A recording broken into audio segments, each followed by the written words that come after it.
আসসালামু আলাইকুম। আমরা আজকে এসেছি মালতিন, যে মালতিনের ভিডিও আপনাদের এর আগেও দিয়েছি। এই যে ভুঁই, এই ভুঁইয়ে আমরা এই কৃষকের সাথে কথা বলবো।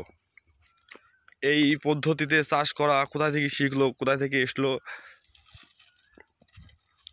মানে আমরা জিজ্ঞাসা করবো। আসসালামু আলাইকুম ওয়ালাইকুম আসসালাম। ভাই, আপনি এই চাষ কোথা থেকে শিখলেন?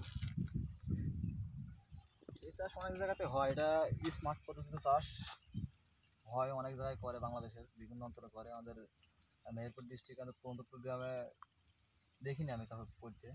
এই আমরা ফার্স্ট টাইম লাগাচ্ছি, হয়তো খারাপ হইতে পারে, ভালো হইতে পারে। সবাই দোয়া করবেন যাতে ভালো হয়। আর যারা মালচিং পদ্ধতিতে যারা চাষ করেছেন তারা অবশ্যই কমেন্টে জানিয়ে যাবেন, আমাদের ভুলগুলো ধরিয়ে দিয়ে যাবেন। এটা কি আপনি কৃষি অফিস থেকে কোনো যোগাযোগ করেছেন? না, কৃষি কর্মকর্তারা ওখান থেকে কিছু পাইনি ভাই। ও, এটা আপনার নিজের পদ্ধতিতে? নিজের সব কিছু নিজে। আপনি কি এর আগে কোথাও দেখেছেন এভাবে চাষ করা? মোবাইলে দেখছি ভাই, বাস্তবে দেখি নাই। আচ্ছা, তো মোটামুটি হয় আর কি, শুনেছি হয়, দেখি তো ভিডিওতে ভালোই ফলন হয় আর কি। এভাবে শসা, চিচিঙ্গা, করলা এগুলা যাই করা যায় না কেন ফলন হয় ভালো।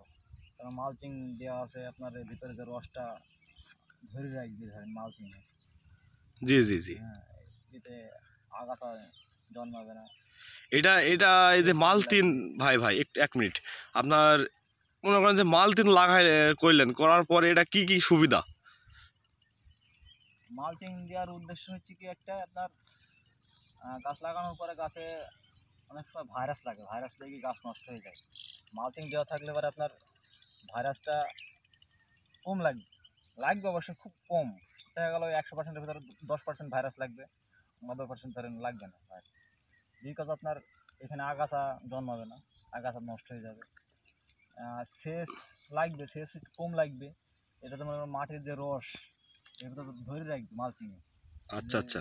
এখনকার বর্তমান যে সূর্যের যে টেম্পারেন্স, জি। তাপমাত্রা অতিরিক্ত, এই তাপমাত্রায় আপনার মালচিং বাদে যে কোনো ফসল তৈরি করলে আপনার লস খেতে হয়, লসের ভাগে বেশি হইতে হবে।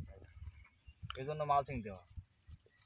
তারপরে এই যে দেখেন ভিতরের সাইডটা কালো, ব্ল্যাক কালার, জি জি উপরেটা ছিল। আর জি। সূর্যের তাপ এখানে পড়লে পরে মনে করেন উঠে যাবে।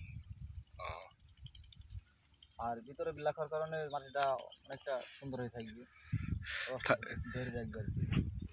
আপনি এই মালতিন চাষ তাহলে ফোন থেকে দেখি আর কি শিখেছেন? হ্যাঁ হ্যাঁ হ্যাঁ, ভিডিওতে দেখা হয়, অনেক সময় মোবাইলে দেখি, অনেক সময় পরে বিশেষ করে এগুলো অনেক দেখি, অনেক সময় ভিডিও দেখা যায় ওদের পরে ওরা। আপনার এই মালতিনে খরচ কত আসতে পারে এমনি স্বাভাবিকের চাইতে? স্বাভাবিক চাইতে খরচ একটু বেশি হবে, আপনার লাভ পাবেন। তার কারণ আপনার এই এক মালচিং আপনার 2-3টা ধরেন ফসল করতে পারবেন। এই মালচিং আপনার 1 বিঘা জমিতে 8,000 টাকা মতো খরচ হয়, কিন্তু মালচিং বিছাইতে আর পাইতে মালচিং, আচ্ছা মালচিংয়ে। আর আপনার হচ্ছে গিয়ে জোন খরচটা আপনার আলাদা আছে, মনে করেন লেবার কস্টিং, আপনার বেড জানা, মালচিং পাড়া, লাগানো, এগুলো তো আলাদা খরচ আছে। আপনি কি দেশি বীজ বপন করছেন না? এগুলো দেশি বীজ বা দেশি, আমরা হাইব্রিড চাষ করি না, আমাদের এলাকায় হাইব্রিড চলে না আর কি, টান কম হাইব্রিডের। আর দেশি ঘরাই বীজ, ঘরোয়া বীজ, নিজের তৈরি করা বীজ। এই যে বীজ দেখেন, বীজের দানাটা দেখেন একবার, ঘরোয়া বীজের দানাটা দেখেন কত সুন্দর। এই যে কত সুন্দর বীজ দেখছেন। আপনারা সকলে দোয়া করবেন ভাইয়ের জন্য। ভাই নতুন পদ্ধতিতে চাষ করছে। ভাইয়ের বাসাটা কোথায় তো জানা হলো না। ভাই আমার বাসা হচ্ছে মেহেরপুর ডিস্ট্রিক্ট, আর দায়রাপুর ইউনিয়ন, গ্রাম পুরন্দরপুর। আচ্ছা, আমরা সাথে আছি আপনার। দেখবো আপনার ফলন কেমন আসে।